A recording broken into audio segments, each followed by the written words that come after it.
तो next case लिखिए optical isomerism in coordination compound. तो हम लोगों ने देखो ऑर्गेनिक में पढ़ा हुआ है कि ऑप्टिकल आइसोमरिज्म की कंडीशन क्या होती है, non super impossible mirror image होनी चाहिए। तो वही टेक्निक यहाँ पे भी चेक करेंगे, बट यहाँ पे non super impossible mirror image के साथ एक और कंडीशन चेक करनी पड़ती है कि जो दो ऑप्टिकल आइसोमर फॉर्म हो गए उनको हमें सेपरेट करने की टेक्निक भी होनी चाहिए। ठीक है, तो आपको समझ आ रहा है कि जितने भी प्लेनर सिस्टम होंगे उनमें तो ऑप्टिकल आइसोमरिज्म आएगी नहीं। तो उसमें सबसे पहला केस तो यही लिख लो, coordination number 2, coordination number 3 triangular planar और coordination number 4 square planar complexes में तो ऑप्टिकल आइसोमरिज्म आएगी ही नहीं। तो सबसे पहला पॉइंट यही लिखना है, write down optical isomerism is not observe in coordination number 2, coordination number 2 linear geometry,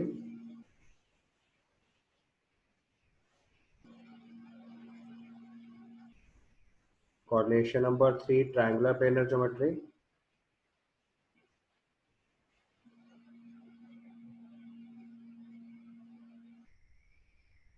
and coordination number 4 square planar geometry।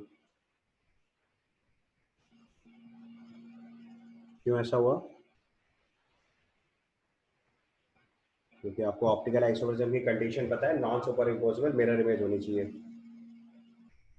यहाँ पे लिख दो फॉर ऑप्टिकल आइसोमरिज्म, अगर कंडीशन ऑर्गेनिक वाली नहीं आती तो डायरेक्ट लिख दो for optical isomerism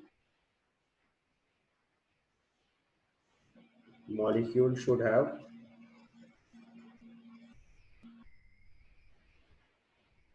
non super impossible mirror image.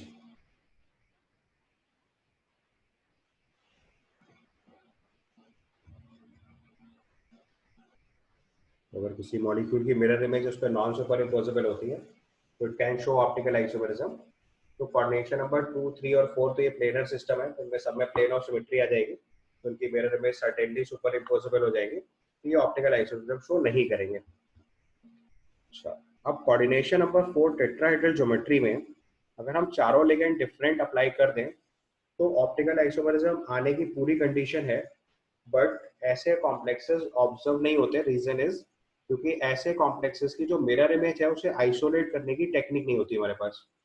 Although अब रिसेंट अगर रिसर्च में बताऊं तो there are some complexes of tetrahedral cases जो ऑप्टिकल आइसोमरिज्म शो करते हैं, बट अगर आप अपने कोर्स स्ट्रक्चर से चलोगे तो इस केस में आपको एक भी कॉम्प्लेक्स टैकल नहीं करना है। ठीक है, ये पॉइंट भी ऐड कर लीजिए अगली लाइन में। Right on for coordination number 4, for coordination number 4 tetrahedral complexes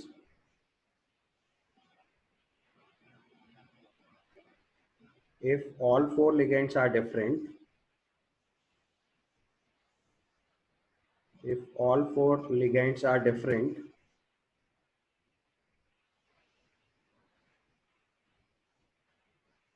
या इससे और बेटर तरीके से लिखें तो अगर बाइडेंटेड लिगेंड है तो उसकी चारों डोनेशन साइड डिफरेंट हो।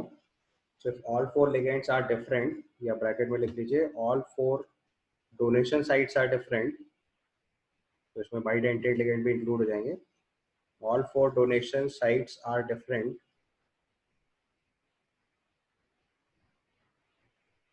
then it can show optical isomerism. It can show optical isomerism, but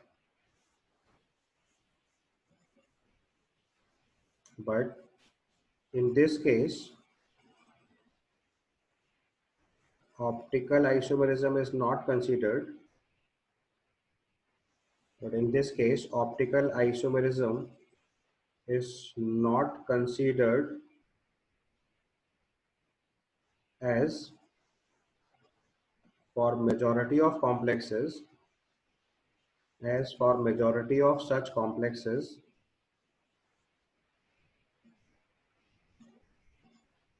there is no separation technique,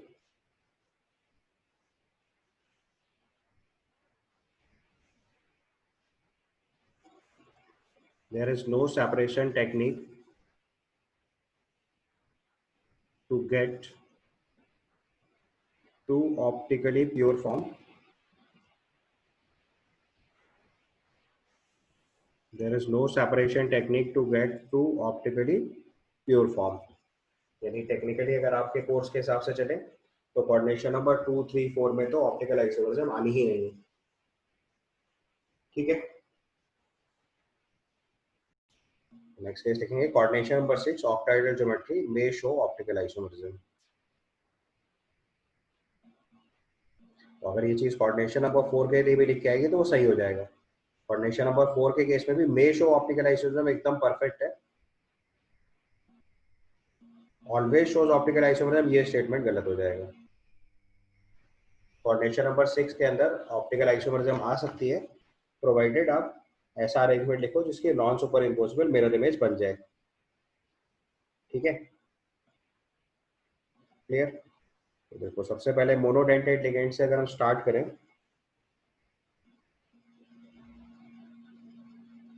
तो we start with monodentate ligands, तो उसमें आपको सिमेट्री चेक करनी है। अगर कहीं से भी सिमेट्री नहीं आएगी तो optically active inactive form create होने स्टार्ट हो जाएंगे। तो सबसे पहले आपको चेक करना है MA2BCDE, इसका फॉर्म बना के देखना है आपको, इसमें ऑप्टिकल आइसोमरिज्म आ रही है या नहीं आ रही है, वेरीफाई करना है आपको।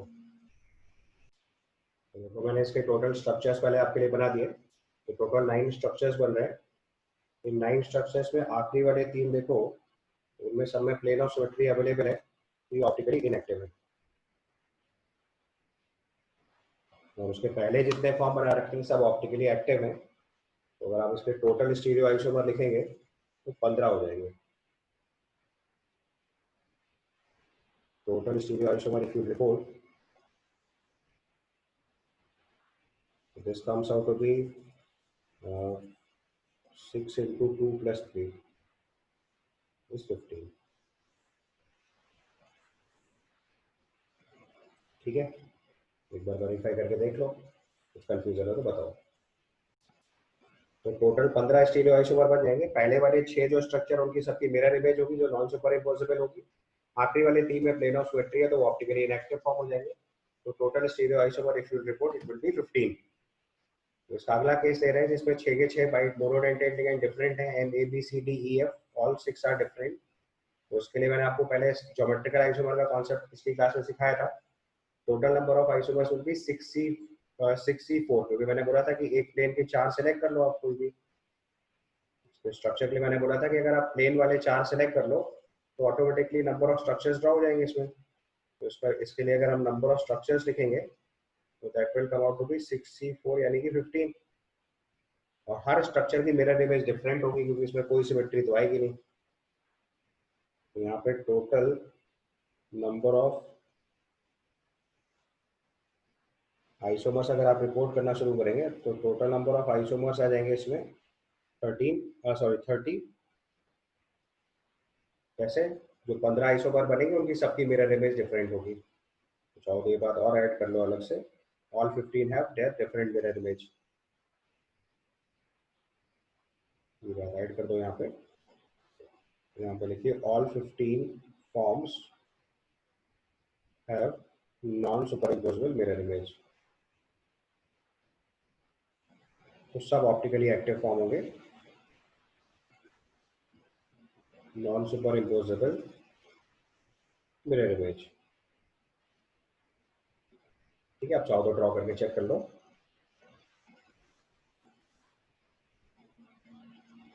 ठीक है, यहाँ तक के केस क्लियर। अब ऐसे और भी बहुत सारे पॉसिबल कॉम्बिनेशन आप ट्राई कर सकते हो जिनमें सब में ऑप्टिकल आइसोमरिज्म आएगी। बट इसमें पहले एकदम प्रिसाइज केस पे चले जो स्टैंडर्ड केस है जिन पे सवाल आने की पॉसिबिलिटी है, वो यहाँ से एनसीईआरटी वाले केस पहले डील करने, क्योंकि ये पोर्शन जे एडवांस के कोर्स में नहीं है। बट चूंकि ऑप्टिकल आइसोमरिज्म अपने आगे के कोर्स में है इसलिए सवाल जे एडवांस में भी बन सकता है। तो बहुत टेक्निकलिटी तक भले ही ना जाए बट ऑर्गेनिक वाले पार्ट की जितनी बात है उतनी तो पूछी जा सकती है। तो पहले मैं आपको वो एग्जांपल्स क्लियर कर देता हूँ जो एनसीईआरटी में गिवन है जिनके आने की प्रोबेबिलिटी हाईएस्ट है, क्योंकि अभी तक वो सवाल नहीं आए हैं तो पहले वही सवाल आने के चांसेस ज्यादा होते हैं। सबसे पहले वही डील करवा रहा हूँ। ठीक है, अब देखो इसमें 2 केस पहले दिमाग में सेट कर लो। सबसे पहला केस कि अगर हमारे पास एक सेंट्रल मेटल एटम के साथ तीनों बाइडेंटेड लिगेंड लगे होंगे तो ये ऑप्टिकली एक्टिव फॉर्म बनेगी। कैसे? अगर आप इसकी मिरर इमेज बनाएंगे तो नॉन सुपर इम्पोजेबल बनेगी। यहाँ से दोनों ए लिगेंड ऐसे कनेक्ट हैं। अब अगर हम इसकी मिरर इमेज ड्रॉ करेंगे तो ये non super imposable mirror image होगी, तो ये सर्टेनली ऑप्टिकली एक्टिविटी शो करेगी। या आप चाहो तो एलिमेंट ऑफ सिमेट्री के बेसिस पे भी इस चीज़ को चेक कर सकते हैं। एक फॉर्म ये बनेगी,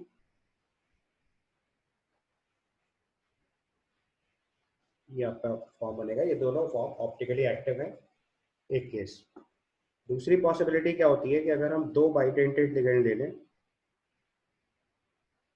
और दो मोनोडेंटेड लिगेंड ले लें डिफरेंट, या बेटर टू से पहले दोनों सेम ले लेते हैं, तो लेट से MAA2 फॉर्म ले लेते हैं। तो इस केस में देखो क्या होगा कि अगर हम दोनों ए ट्रांसप्लेस कर देंगे तो ये ऑप्टिकली इनएक्टिव फॉर्म हो जाएगी, क्योंकि इसमें प्लेन ऑफ सिमेट्री आ जाएगी। ये जो ट्रांसफॉर्म है ये ऑप्टिकली इनएक्टिव है due to plane of symmetry, due to plane of symmetry. लेकिन अगर इसका सिस फॉर्म बना देंगे तो वो ऑप्टिकली एक्टिव हो जाएगा।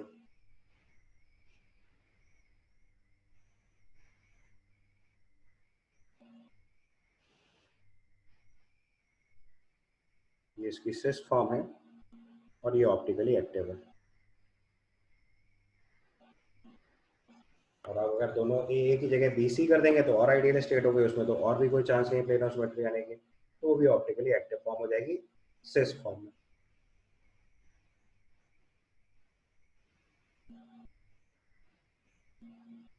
ठीक है, ट्रांसफॉर्म में वो भी ऑप्टिकली इनएक्टिव होगा।